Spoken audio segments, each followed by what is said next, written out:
retail in a lot of cases has kind of gone to the toilet, right? Like I know for myself, I can't tell you how many times, you walk into a store and you're questioning like, why did I even do this? Like, it's like, and sometimes you're even saying like, why do they even have a store?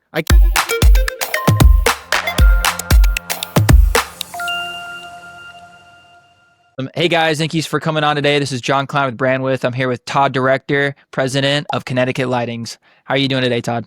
Good. How you doing, John? Good, good. Tell me about yourself. Let's get right into it.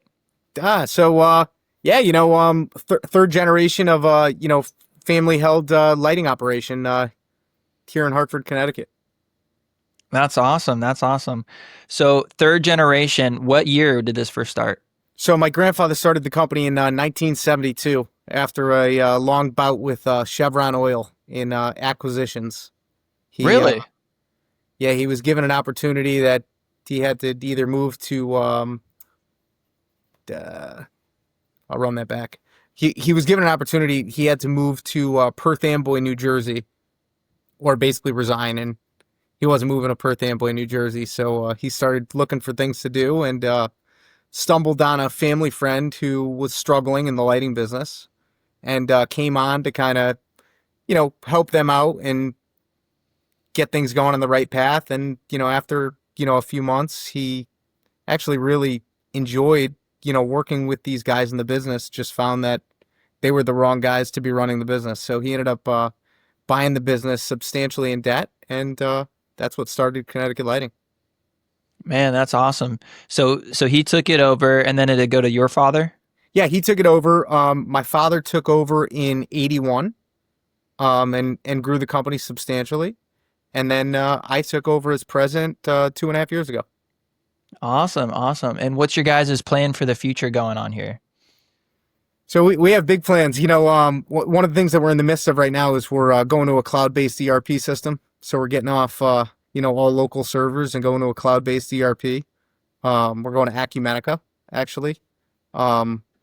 We started, going through the process, and then COVID hit. So kind of put a damper on our whole situation. But yeah, we're actually going live the 18th. So really excited. Man, that's really exciting. What kind of ways do you guys make profit? What are your different So revenue streams? so for us, primarily reselling lighting, ceiling fans, decorative hardware, so doorknobs, cabinet hardware, and then also window shades. So we're a retailer, a little bit of wholesale, and do some distribution. Awesome. Do you guys make any of your own stuff? We don't. Not primarily. I mean, we certainly work with contract manufacturers who we'll do some custom stuff with, but we're not actually doing any of the manufacturing. Yeah, and I think that's definitely one of the things that I wanted to talk to you about because you seem like you have a lot of great connections. And maybe you can give us some insights, some tips on how to get connected with some manufacturers.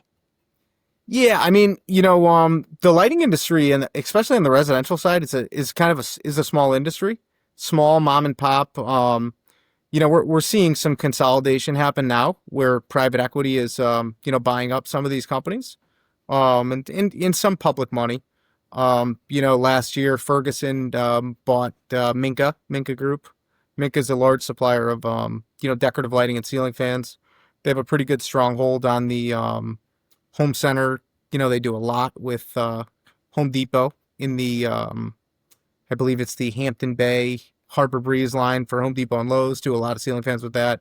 So guys like Ferguson are getting into the industry, but for us, one of the ways when you talk about manufacturing, we do a lot to where we'll see a spec and a certain fixture spec, and we can actually go to one of our manufacturing partners and have them make something extremely similar to the same standard at much lesser cost. Man, super cool.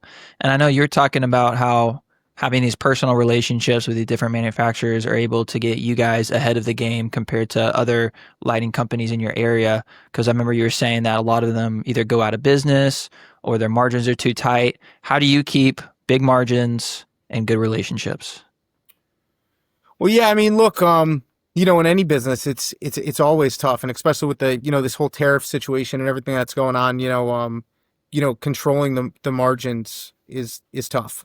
For us, we try to we negotiate strong, with our manufacturing partners, and we make sure that the biggest thing is too, right? Like in this day and age, there's a price for everything on the internet.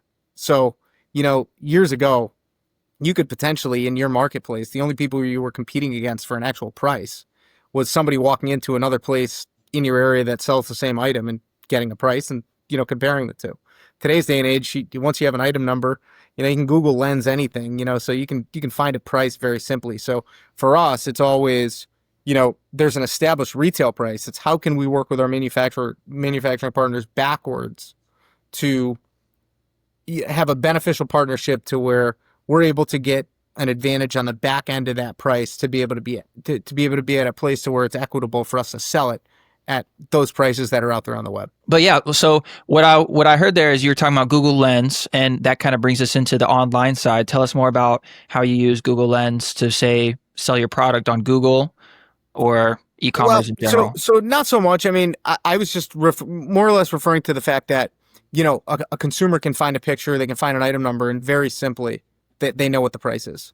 So the way in which we use that is we're very cognizant of what those prices are, and that's how we price our showrooms. Mm. And so showrooms is what I think we talked about before. Showrooms, that's your biggest moneymaker right now, correct? It is. Yep. Showrooms are our biggest moneymaker, but I would also say the showrooms are our brick and mortar storefronts, but we do a ton. I wouldn't call it online, but people find us online, or we have a lot of people who know us because we've been a brand here in Connecticut. They move out of state. We have a lot of connections throughout the country, and we do a lot all over the country. We do a ton of homes in Florida, ton of stuff in the Carolinas, some stuff in California, Texas. So we kind of have a big outreach. The showrooms are just places where local people can come and see our product. Yeah. So with the online space, are you more targeting, what's your target audience? Is it the actual consumer or is it contractors? More or less consumer, but Okay. So everything. We have our digital team writing blogs to certainly go after that. We have some paid search out there, definitely geared toward designers, geared toward contractors, but less about driving sales for particular items, more branding about the Connecticut lighting brand that we have and trying to get people in to interact with us to then make a relationship more so than just a couple boxes. We certainly can do the couple box thing, and we do it. The problem is, especially in our area, under the Connecticut lighting brand online, the typical online shopper is basically buying on price, and I can't brand myself on price. so you brand yourself on quality. Quality, service, selection, the whole nine, the expertise. What lighting is interesting because you have a lot of different intricacies that go into it, right? You have it's decorative, but it also needs to serve a function, and you don't get that functional aspect, element, conversation, interaction with anybody when you're just buying something online. You're clicking Yeah. it, you're buying something for potentially a kitchen without the knowledge of, will this properly light my space, or am I just buying something because it looks pretty and then come to find out you put it up and you don't have enough light for where you need it. Yeah. So is that where like contractors come in, or do you guys have in-house like specialists that kind of talk to the clients about what wattage you have, what kind of Oh, connections? 100%. I mean, that's a daily common occurrence, in our stores and, on the phone and in the interactions and through the live chats. I think, one of the interesting things about what you just said, like with contractors, I think the most interesting thing that we see, both in the remodel market and even in the new home construction market, lighting, typically when we see people, is way at the end of the project. The electrical's already run. Where the table fixtures are already placed, there's already a box there.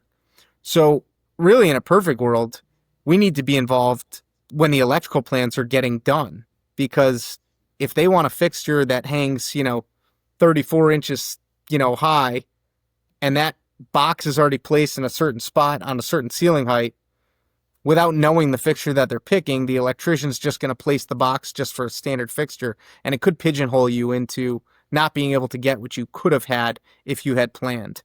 And I would say that's on the decorative side. I would say on the functional side is probably the most important. So when I say functional lighting, I'm talking about, recess, track, under cabinet, plug mold, all the different things. I mean, you see now, like you go into all these, cool new contemporary buildings to where they have like the LEDs ran into the sheetrock. Like that's all stuff that, we can do in residential builds, but it needs to be thought of at inception of the project.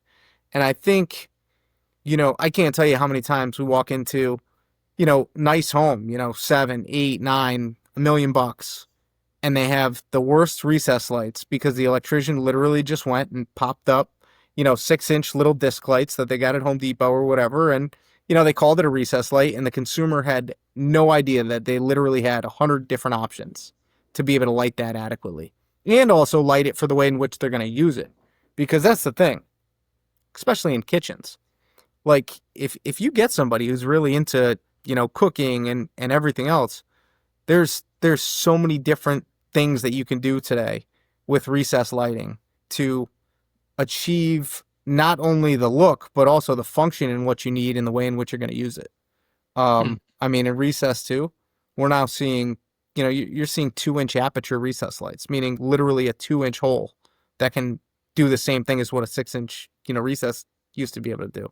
And now we're even doing mud in recessed to where there's actually no ring. It's literally just a hole cut in the ceiling. The light's up, and before they sheetrock, they tape right over it, and it's just literally a hole with the LED unit right up in there. So Man, it's, the options are really endless, but it's all stuff that as a consumer, if you're not educated on it, don't know, don't run into people like us who ask the questions and show you what some of those possibilities are, you just never know. hmm. How do you advertise that to be able to claim those customers before they go down the trail of already getting the construction done? It's tough. It's very tough. In a lot of what we put out there, we do try to say that we've ran TV campaigns to where we talk about, talk to us first, right? But again, it also gets into too, like the other piece of it too, is it's one thing of what we say. It's also not every single builder, contractor, developer wants to give Agrees. that Yeah. consumer that option, right? Like they already have a standard that they do, and that's what they want to run with. That's what their electrician has already priced them out for the job. They're already charging $150 a can, whether they're getting, that 6-inch thing at, Lowe's or the supply house, or coming to us and buying something. So that's kind of the other hurdle. And obviously, we have, extensive builder relations, throughout the Northeast. And we have a pretty good handle on, which builders we can have those conversations with their customers and which ones we just need to stay away from, because there's certain builders that we just know, like they're great. They're great customers of ours. They do a ton of business with us. We just don't sell them any functional lighting, and we're never gonna, Mm. because they've made a conscious decision that their electrician takes care of all that. They have their process, and we just have to sit back and respect it. Yeah. So do you get more if you guys focused on maybe building like relationships with these builders, do you feel like that's a path that brings you guys more money, or do Oh, you it's build a it's huge. relationship? 100%. Obviously retail consumers and our branding and, word of mouth, especially in a, small state like Connecticut, is extremely important. But the the biggest, you know, recurring business that we get is from our builder partners. Because again, when they're doing 50, 75, 100, 150 homes, and we're getting the lights in every single one of them, that's we don't have to do very much other than just service the heck out of them, take care of their customers, and it comes back to us in spades. So yes, that's definitely one of the biggest things that's kept us alive and thriving and continuously growing. But like I said, John, part of it too is in that we also need to do our job with our outside salespeople to really know, where those opportunities are with these different guys, and also, fit into what works for their model, because, we're only one small piece, right? We're just the lights. And if, they're profitable, they build a, good house, and they want to use that 6-inch, Lowe's recess, like, God bless them, right? So, we just, we try to do a really good job, at supporting our builders and supporting the consumer to make sure that at the end of the day, both parties are happy. Yeah. But obviously, we're in the middle of it. So we kind of have to walk a fine line. And again, I would tell you, like, today, switching controls, like, that's becoming, a much more sought after desire by consumers. But again, it's when it's a retail walk-in consumer to where we don't have a relationship, we have carte blanche to be able to show them whatever, we want and whatever we desire. Now, again, some of these products are much more complex. Some of them take some programming. And again, when there's a builder involved, we just need to make sure that they're on board with whatever we're showing that customer, because we could create a mess for them on the other end if they're not ready for it. Yeah. And talking about builder, it kind of makes me curious about talking about margins here. Because so as a third party company, I'm assuming that you probably give a better deal in bulk and wholesale and to the builders than you would to directly to a consumer. And being a third party company, everybody's got to make money, the manufacturer, you guys, and the builders. And then at the end, the client gets the value. How do you manage all that? Difficultly. No, it is. It's a funny thing. I would tell you, like, again, the way in which we run our business, we have retail pricing and we have contractor pricing, and then everything else is all over the place. And again, just like I have relationships with a lot of my builders, I mean, with a lot of my, suppliers, that's kind of the same way in which we treat our builders, from the standpoint of, you know, nothing is black and white. Almost everything is case by case. So, for instance, to expand on what you're asking, we have some builders who want their customer to get a substantial discount, and they want something as well. We have some builders who say to us, listen, take care of our customers. They don't want to know a thing about pricing. Sometimes it doesn't even go on their account. They have a, shell account, okay, but their customer pays us directly. And then we also have some instances to where we have some builders who say, listen, lighting is one of the last things, that the customer is going to be picking. Budgets are always tough at the end of the project. Do the best you can for my customers, and I don't want a thing. So it's all over the boat. Yeah. So it like I said, the biggest thing, and again, like we talk about, data technology. One of the reasons why we're going to, a cloud-based ERP, and why we're putting in the Acumatica software that we're putting into, is because we will be able to do a much better job on the customer relationship management side, right? For these accounts. So then, instead of it having to run through one of my account reps, my whole organization, just by going in and looking in the queue, can see whatever the program is for each one of those different accounts. Yeah, that's super cool. I'm curious, what is like a typical, so say a net new house was being built. Yep. I don't know why I said it like net new, like it's digital, but say a new construction's under construction, and you got the contract to be able to put in everything that you guys sell for that Yep. house. Say it's a 3,000 square foot house, 1 story in Connecticut. Yep. What is your profit on that? Oh, that's tough. I would say Typical ballpark, typical ballpark, you're gonna run high 30s to low 40s. Okay. So if you're getting like a neighborhood, then that adds up pretty quick, especially with 100 homes.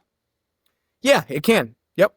And again, but like I said, it's hard on to generalize just because every single one of them is so different, right? Like we have, Oh yeah. you know, every single builder, especially in the Connecticut market, right? Like we're a different market here in the Northeast. Like you get outside of the Northeast, you get out to Texas, you get out to Florida, you have, Pulte and some of the large, track home builders.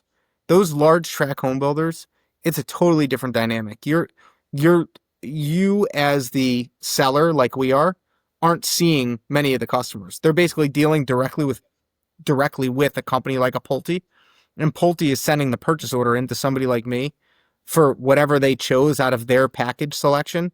And it's a, set price, set program, set everything. For us, we don't have track home builders. We have home builders that every single one of them goes to business in a different way.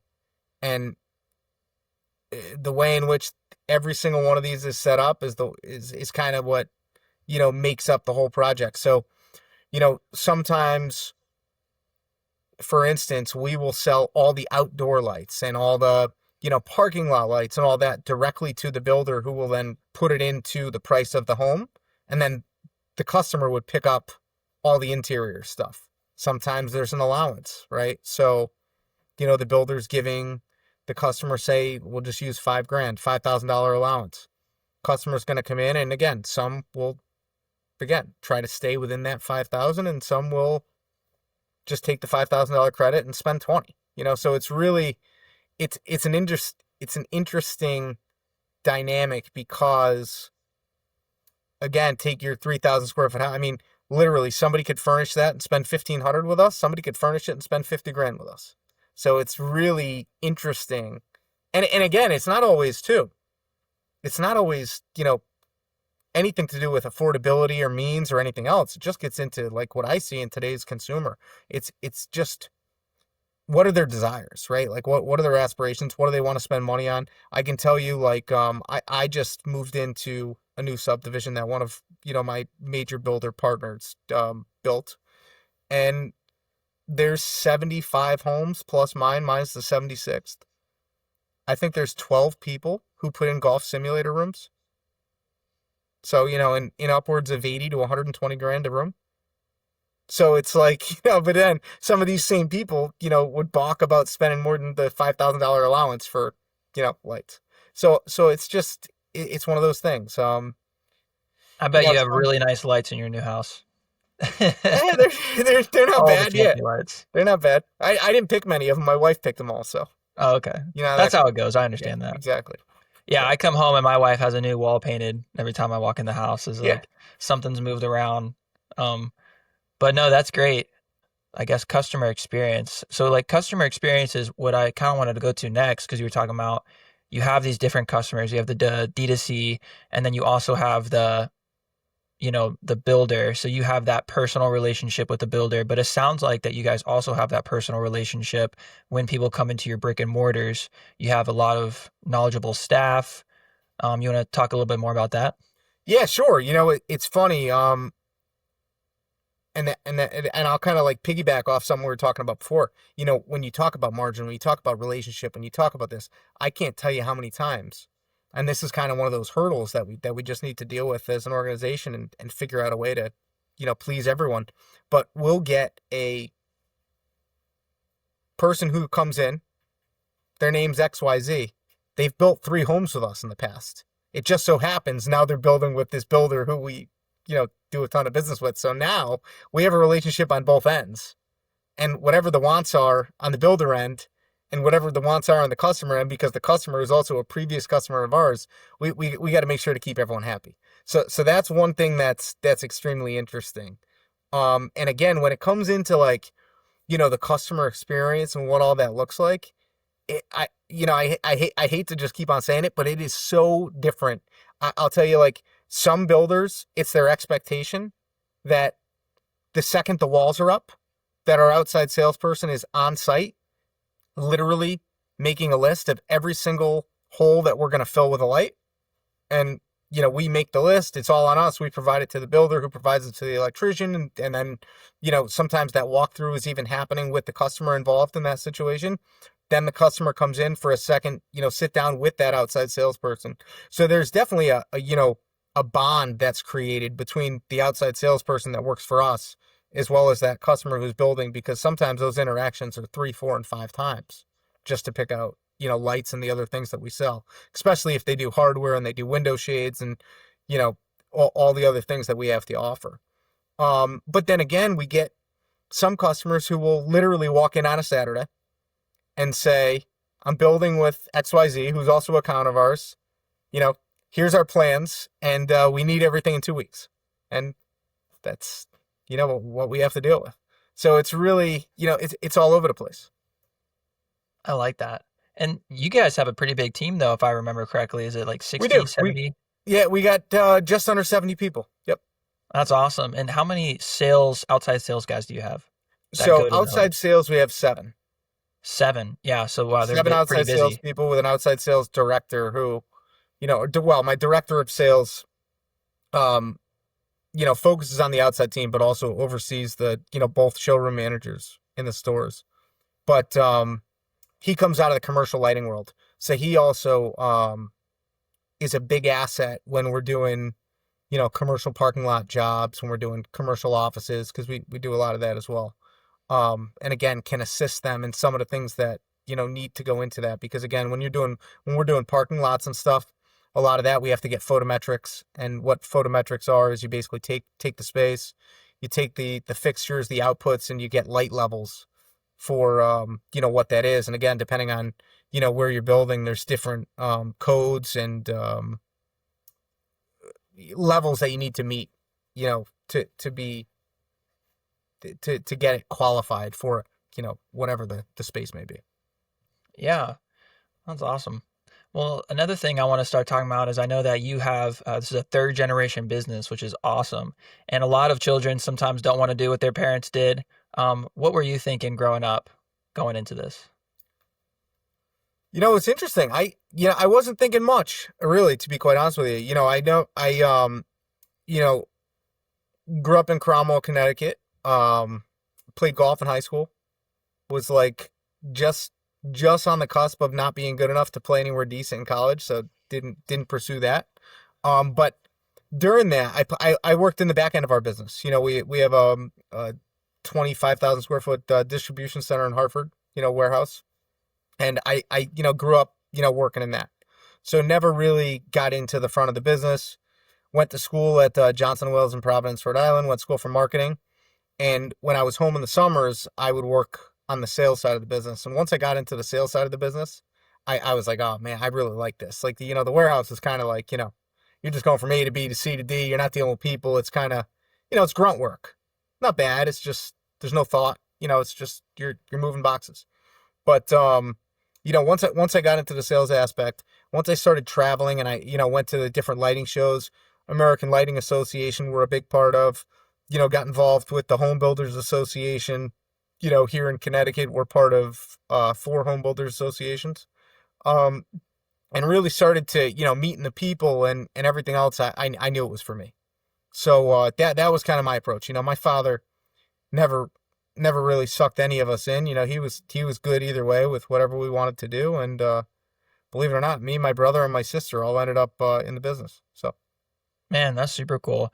Because I got a friend like this, protected child pool fence. They're all over America, and my best friend is slowly but surely taking over his dad's company, which is Protected Child, and that's because whenever we talk about, so like I started my own business, started my own things from scratch, and he has a totally different perspective because he's coming in as a younger man into a business that's already pretty big, a lot of functions, and his dad had him, in the warehouse, had him making things, had him do all the grunt work, every little thing for a year at a time at each position, pretty much, as he's doing like executive stuff now. And so you have an insight that you can kind of talk to people like that. What advice would you give to a son or daughter of a company that's already going on successful and maybe they're thinking, should I follow after my parents' footsteps? yeah, I mean, I think it's I think first off, you have to love it, right? Like if you don't love it, don't do it, right? So I think that's first and foremost. at the end of the day, it can't just be a job, especially if it's a family business, especially if you're going to own it, because it never stops, right? Like, you know, you have the ability to manage your own time, but you don't really have the ability to turn it off because you're still responsible to your employees. You should still be responsible to your customers. Whether people do it or not is one thing, but I feel like it's my responsibility to do so, and I feel like it's a reflection on me.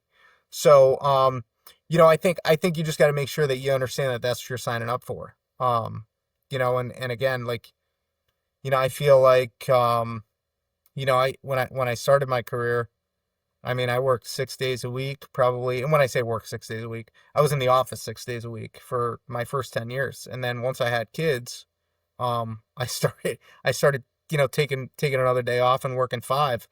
But I'll tell you, I feel like I work seven, every week because it just never, it never stops. Again, unless I'm, on vacation out of the country, there's no out of office going on. It's business. You never know what opportunity you're going to miss. And, I find that especially in today's world, like you can't be unresponsive because everyone's looking for, you know, instant gratification and instant feedback. And I feel like, that's one of the things that's really, can set you apart, especially in some of those networks and those relationships. Mm. Because 9 times out of 10, when somebody I know is reaching out, they're reaching out because they need something. And if I'm not there for them, then maybe a missed opportunity for them. And I mean, for me, and may let them down. But I think too, getting back to that, I think also, like as you alluded to with your buddy, I think the biggest thing is I I've seen situations, a lot of situations actually, to where, people, they're forced to kind of go work somewhere else, and all of a sudden they're 32, 34, 35, and now they're like, oh, my business seems really cool, and they get sucked into the family business, and now they've had all these years of, not being groomed to really understand the business from the ground up. And I just feel like that's so valuable. I can tell you, I personally, I know so many people in the lighting industry who, forced their kids to go out and work for manufacturers, go do other things, which, you know, I mean, God bless them. But I feel like I have such a better grip, understanding, and I think the most important thing is the relationships that I've built with the supplier partners, with the industry partners, because I've been in it for so long, and now I'm only 37 years old, and I know everybody in the game, and I think that that's probably, one of the most important things. I know we spoke about light lift a little while, but I'll tell you about that. But that kind of feeds into kind of where I'm going.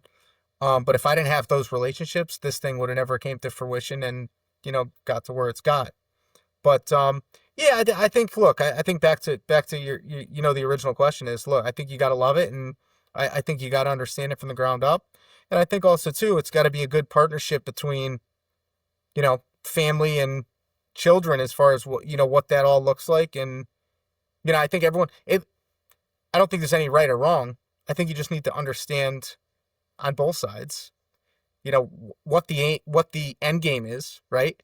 For those parents, what that looks like, what's their out strategy, if they're going to transition the business, how are they going to transition the business, going to buy it, go into massive debt, is it going to be gifted, what does all that look like? And I think Totally, totally. I've seen a lot of situations to where you get somebody who comes in, they do a bang up job, they're 40 years old, the dad's 70, doesn't want to let go, but doesn't really have a strategy to, go into retirement without taking some equity out. And how do you do it? So, um, Exactly. Yeah. And it's like, do you make your kids buy it, or do you maybe take a percentage for a couple of years as your kid runs it? yeah, yeah, it's a hard thing. And then too, what are the tax implications, right? Because at the end of the day, I mean, that's, at least that's how, we look at it as a family. It's less about, you know, my dad getting, rich as he gets older. It's more about, okay, if you know, if we're going to transition, how do we do it in the most tax efficient way for the family, from this to not just give away Yeah. what we've built just because we're Oh gosh, transitioning yeah. something. So, Taxes. Do you ugh. feel like it's also very emotional in the sense that you don't want to? it's a family business. You want to make sure your dad's like happy and that he seems like you're doing well with it. And it's almost, I'm saying this in a weird way, but um, like when I have my own business, I'm like, okay, this is mine. This is my responsibility.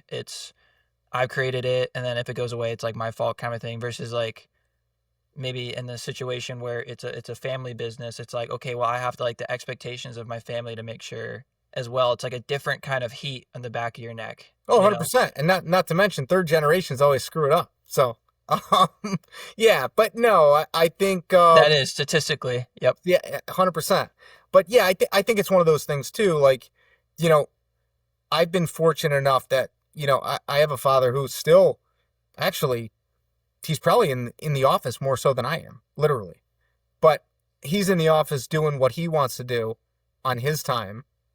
Um, and really has given, both my brother and I the respect to really run the company, and him to just focus on the areas of what he wants to focus on, and provide feedback and help. But he still wants to be relevant. He still needs something to keep him going. As he says, he's like, I can only play golf so many days a week, like and then he's, yeah, what, 67 now, and he's like, I look around and I see so many friends that have retired, and they've just declined, Yeah, yeah, mentally and physically, because they just don't have that fire or passion for anything other than just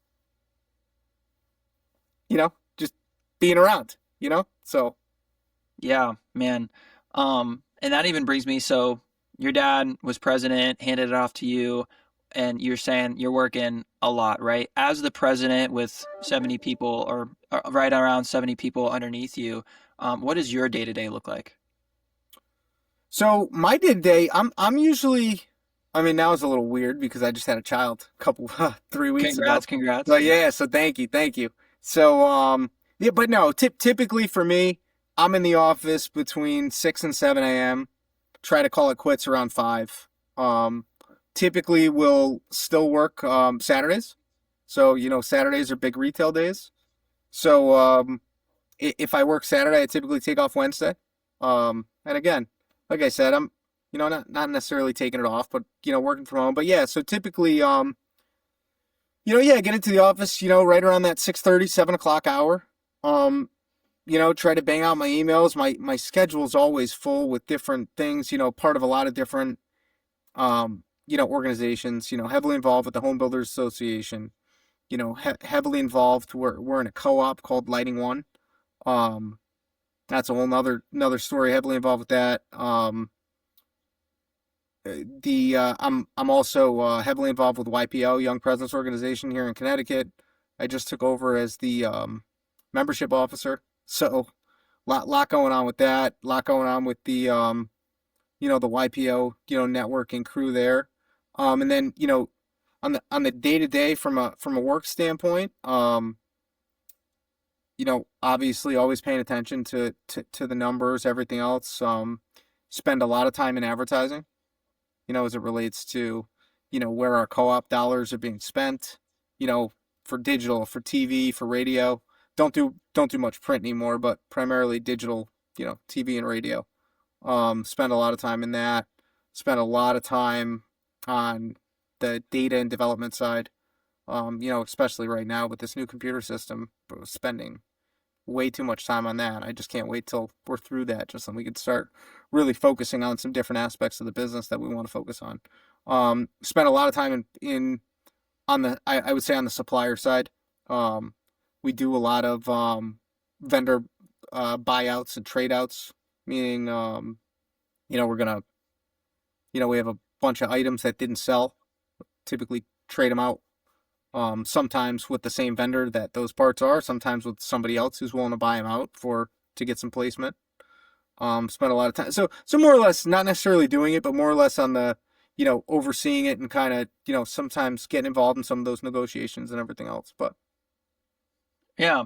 So mostly your job is a lot of talking to people, yes, a lot of talking to people. a lot Exactly. of talking to people. Exactly. And one of the great books I read about being a CEO is like chief executing officer, instead of executive officer, because their job's to make sure that everybody else is doing their job well and efficiently.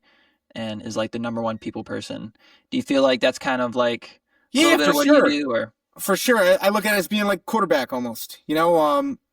Again, I try to at least come in every day with the mindset of if something's in front of me and one of my other people can do it, give it to them to do it. Because there's 15,000 other things that I could be focusing on that is well off their radar and outside of their purview that just won't happen unless one of us do it. So I think, that's one of the things I, try to get in with. One of the things that's with retail, one of the difficult things is you got to run to the bathroom. You can run into somebody, So like, some days, depending on what your, what my, calendar looks like, sometimes you're almost, kind of pick and choose when you run out onto that sales floor because you never know who you're going to run into. So, Yeah, yeah. Man. Well, give me some golden business nuggets. oh man, what are you looking for?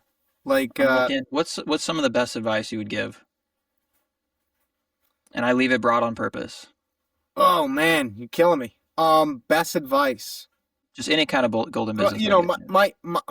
my big I like a routine. I'm big on my routine. My ideal day is, waking up at 5 in the morning, going right down to my gym, getting my workout in, taking my dog for a walk, getting her fed, typically leaving before anybody else is up in the house and getting to work, getting through emails. So then I just have really nothing to deal with other than things that are on my calendar for the day. Because there's always going to be, especially when you come into the office, there's always going to be unexpected interruptions.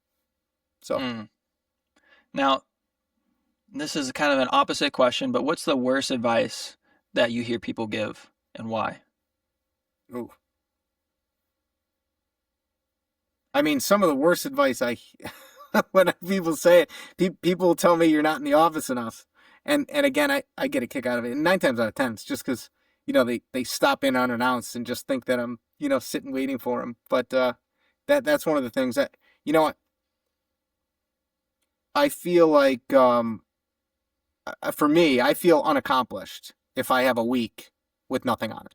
Like I'm trying to always make sure that there's things scheduled that are adding value. And again, I think it's, for me, it's, the backlog's always got to be filled. There's always, we always got to be, doing something. Can't stay stagnant. We can't, it's not good enough. We just got to, keep on rolling. I like that. I like that. Well, let's talk about some education. How do you educate yourself to be a better business owner? So I would say for me, some of the best education I'm getting is through YPO for sure. I don't know how familiar you are with YPO, but one of the most powerful things in YPO is what we call forum. So when you join a YPO chapter, you can join what's called a business forum, and business forums meet 10 to 12 times a month for about a half day. All present CEOs of decently sized companies, and we meet in a confidential setting, family, business, personal, with an agenda.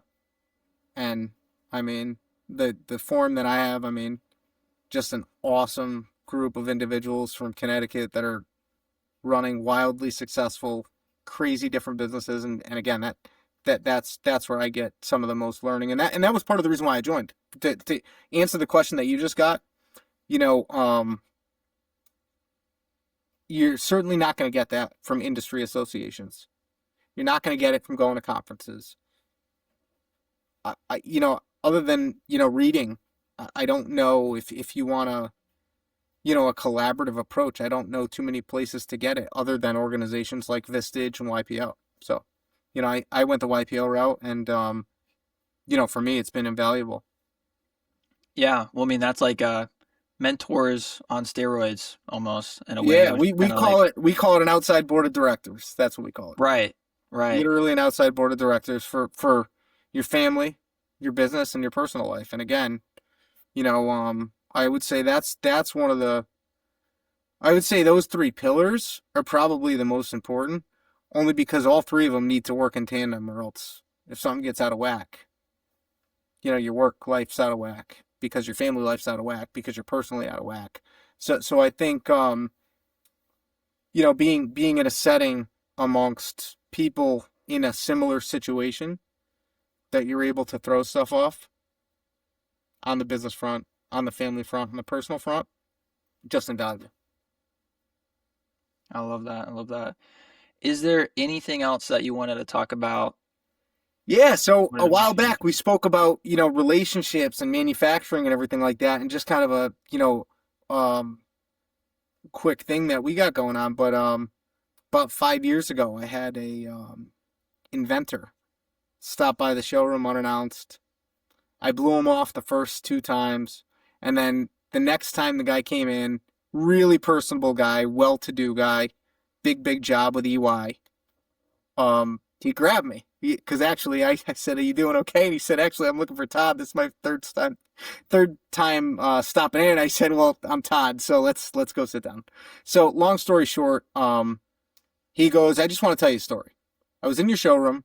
I'm building a house, and I'm baffled that because my sheetrock is already up and I have a 22-foot ceiling, that there's no way that I can install some sort of lift that can raise and lower my fixture so when I want to clean it, I can raise and lower the fixture." And I said, "Well, there is one. It's called the Aladdin Light Lift. You have to go up into the attic. It's, they're about $1,000. It's about another $1,000 to, put it in, but you have to have attic access. And it's a, pretty decent install."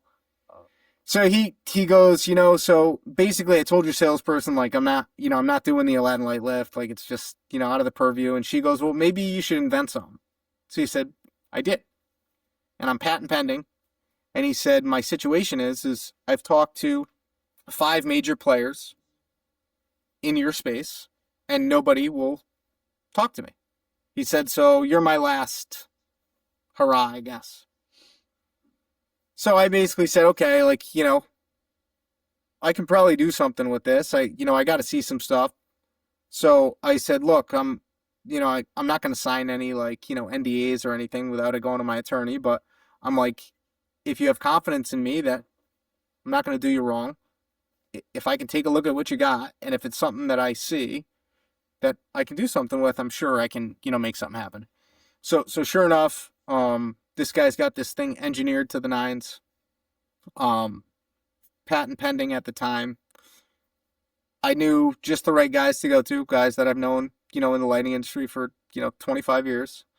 And sure enough, we got a product coming to market. So we're hopefully gonna have a product this June or July. We'd have product now if it weren't for all this tariff stuff. Just because what it's doing to the retail price when you start to add that is on the Mhm. fringe of what we think is reasonable or not with the margins that we think we need to make this thing profitable for all of us. But yeah, so we got a light lift coming to market, external light lift. So it basically attaches to your, standard electrical box. You put your fixture right to it, fixture or ceiling fan, raise and lower it through a iPhone and Android app, no switch needed, and that's it. Wow, and he's got a patent pending on it. It's patent. It's patent's done. Patent's Patent. done. Wow. US, yeah, US patent's done at this point. International patents filed because we think it's going to have some international play. It's going to be Wow, that's huge. manufactured by actually one of my partners out of their distribution centers in Danbury, but they're out of New York, called Innovations Lighting. It's going to be the light lift by Innovations, and we think it's going to kill it. Wow. So is this a your product? Is this his product? You guys are partnering? You guys Well, just selling it? it's a three-way partnership. So Innovations is gonna be the one who's gonna be distributing it. I'll certainly sell it under Connecticut Lighting, but I have ownership. The inventor has ownership, and then Innovations has ownership. We set up a separate company just for, the light lift. This product. Wow, that's super interesting. Yeah, And so we're when is excited. this coming out? Hopefully by so we're hoping to launch at January market. So January and June are the two major markets for lighting in Dallas, Texas. So we're hoping to start taking orders in January. Wow. Yeah, And how hard is this to install? Is this something that somebody can do extremely. DIY or Yes, absolutely. Yep. really? Yep. Okay, so it's not going to be expensive to put it in yourself. Is the No, product not at itself all. pretty expensive? So it's going to depend on where this whole thing lands. Right now the projections are, anywhere from 550 to $700 is probably where it'll end up retailing for. Aladdin Light Lift, the competitor, which also costs, 5 times as much to install if you're going to pay somebody, runs about 850 to $1,200. So Wow, yeah, that's super interesting. yeah, That'd be a great product. I'm looking forward to hearing about that. Maybe we'll have to bring you guys on again when that comes out just to talk about that. yeah, absolutely. I'm excited for it. It's been a long time coming. Lot of conversations, a lot of different hurdles to get around. One of the things that we dealt with was so there's two testing labs. You have UL and you also have ETL.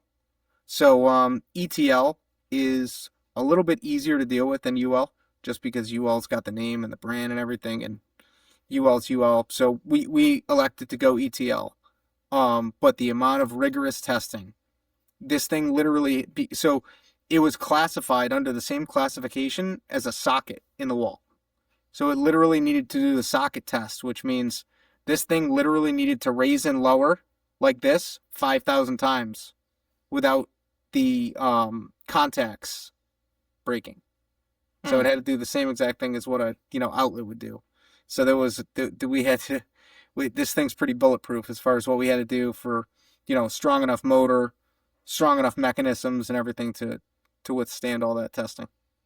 Mm. Man, that 50 is 50 awesome. pound max. So Yeah. the majority of light fixtures out in the marketplace are less than 50 pounds.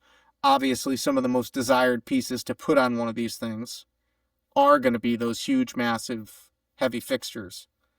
Um, Again, it just gives us opportunity to be able to expand into different units from this. But we figured we'd go after the masses, go after something that you know most ceiling fans will just be able to attach to very simply and to be able to raise and lower. Plus, too, I think it's going to be great for like commercial. I can't tell you how many times you go into a restaurant or something like that. They got a fixture 10 feet up. It's got spider webs all over it. So just the ease of being able to just lower those things down to be able to clean them will be Oh man, yeah. In my window cleaning and pressure cleaning business, sometimes we do like interior, we do the cleaning of the light fixtures and chandeliers. We would clean okay. those for like these multi-million dollar homes. And that gave me the most anxiety ever because some of this stuff is so fragile Oh yeah, and the ceiling is like some of these ceilings were like 3-story ceilings but open, and so I'd sure. have the biggest ladder possible all the way up there, like sometimes we get like scaffolding and stuff to like get all the way up there just to like hand clean them. Yeah. And I mean, man, we charged them an arm and a leg to do it Oh because yeah. like one, it was horrifying and they were dirty, but it was horrifying. God forbid I broke it, you know, Oh yeah. which I did once. Just like I didn't even touch it. I just got up there and stood there, and then like the thing like cracked. I was like, oh my gosh.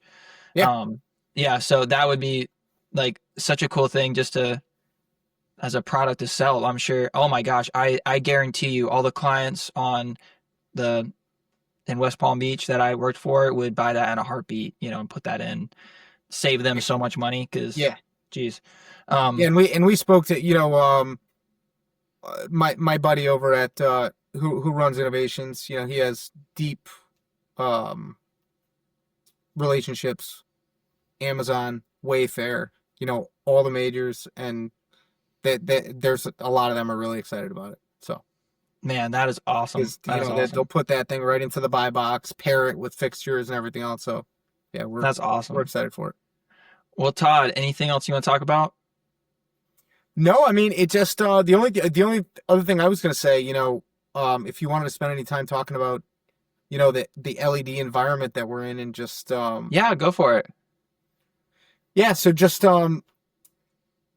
just LED has really changed, the lighting industry. And, the craziest thing about the whole thing is there's such limited um, government regulation as far as, the quality of what's out there, you know, what manufacturers have to do to keep components and keep parts. And it's kind of the Wild West. So, in our business, we're just very cognizant of it. Um, especially some of the stuff that's coming out now, you're getting these, integrated LED fixtures. Integrated LED fixtures meaning that the actual LEDs are built into the fixture. Um, and again, people, almost everything today, right, has a shelf life, but people aren't accustomed to hearing that with a light fixture, right? Like, you got, I mean, in our restoration business, we got fixtures from the late 1800s, right? That's, you plug a bulb in, it works, right? Replace the socket, maybe. So, you got fixtures that could be, bought today and might need to go in the trash by 2035. So I think, look, as a company, Connecticut Lighting is very aware. We try to, cross every T and dot every I when it gets into this stuff. And again, I can talk about it at length, and all the different applications and some of the issues that you can run into. We see it on the multifamily front. I can't tell you how many times we're doing a multifamily project, apartment complex, and it's always price, price, price, but we're sitting here trying to explain the reason why we're quoting a bulb that's, $4 is because the bulb is rated for an enclosure fixture, right? You start putting those cheap, LED bulbs into a fixture that goes up against the ceiling. It's not rated for that closed in environment. It's too much heat. Thing dies in a year and a half. Now all of a sudden are increasing your maintenance costs because you're going around changing light bulbs on something that should last 20 years. So that's one aspect, but I think on the decorative aspect, especially on the high end, residential decorative aspect, $5, $6, $8, $10,000 fixtures with LEDs built into it. Maybe it's serviceable, maybe it's replaceable. In a lot of cases they are, but just to incur the cost of what it would take to diagnose what the actual issue is, get the parts on site, and then have somebody fix it, in a lot of cases it's unfeasible. So, we certainly have a solution if it's something that we sold, and we deal with it on a case-by-case basis. But I think it's going to be interesting to see, what happens in the next few years with all this stuff.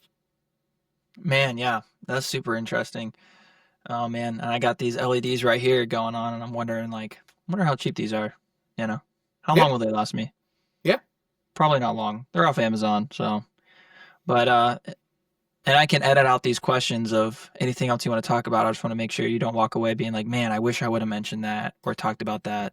I was gonna say the only other piece that I'd add is that I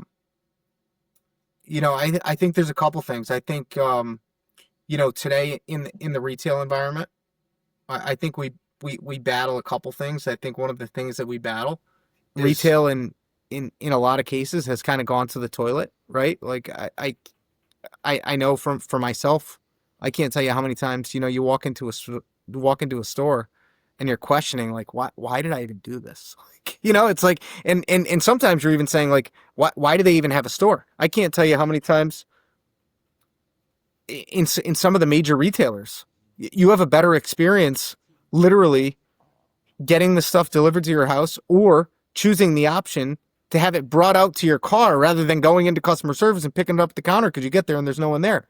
So I just find that, as someone who owns a retail store, I think that, there's definitely I guess it plays to our favor because once we give them a good experience, they're extremely happy and overwhelmed because it's everything they expected and more. But the thing that worries me is how many people aren't coming in because they're just putting me in that same bucket as all these other retail experiences that are just awful.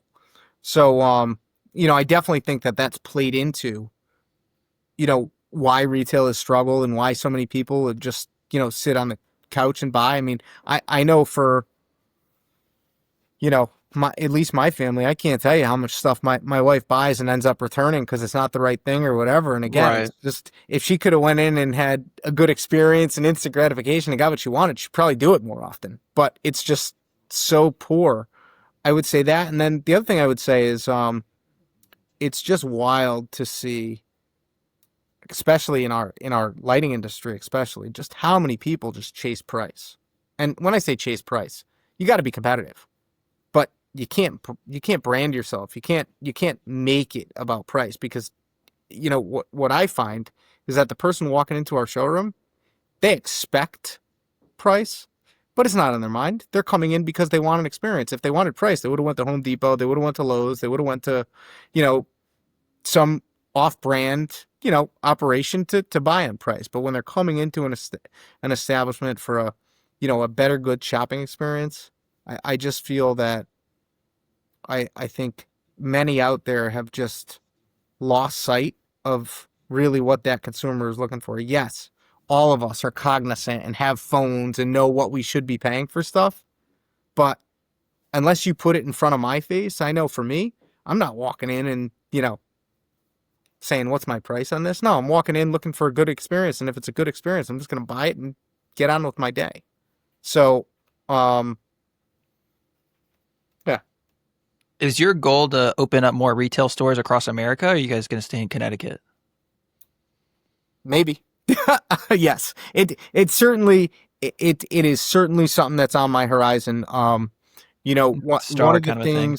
One of the things that that as an organization that, you know, so I guess that's a loaded question, right? So there's a lot. Like we talked about earlier about, transitioning, taking over as a, third generation family business. And, one of the things that, I've had to deal with, which is a positive, is we've had a lot of tenured employees. We've had a lot of people with us for a lot of time. Right now, one of the things I'm dealing with is, and have dealt with over the past 5 years, is a lot of people retiring and, replacing them and finding out, in this different world and environment that we live in, not necessarily replacing them person for person, but then trying to, mold that role into what it could be if we sought out and find the right person. So I think, for me, it's kind of like one of those things too. I'm also can't wait to get through this transition on this new computer system to see what that environment looks like, to then be able to kind of look at our whole organization and say, okay, how can we make this into a more scalable model to be able to do it in an equitable way? I can tell you right now, what we built in Hartford, you probably could not build and scale. You're not going to build a 25,000 square foot showroom. The whole building's about 50,000 feet between showroom, office, and warehouse. To scale that, multiple places in the country, I in lighting in a specialty category, I think would be pretty difficult. But I think there's a recipe.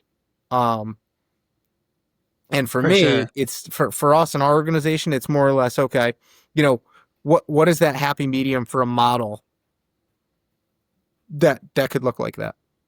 Yeah. And one store at a time kind of a thing.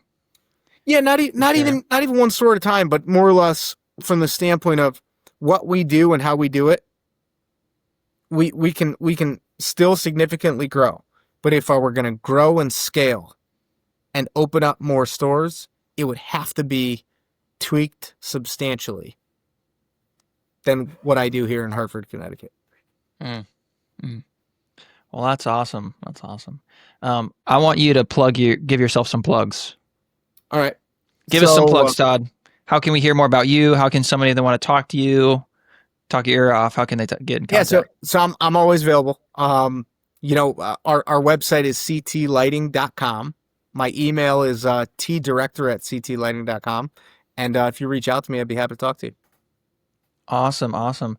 Well, again, thank you guys for coming on. This is John Klein with Brandwidth. If you find any value in this content, please subscribe, leave any comments. Please reach out to Todd. He'd love to talk to you about lighting your homes. And appreciate you guys. Have a good one.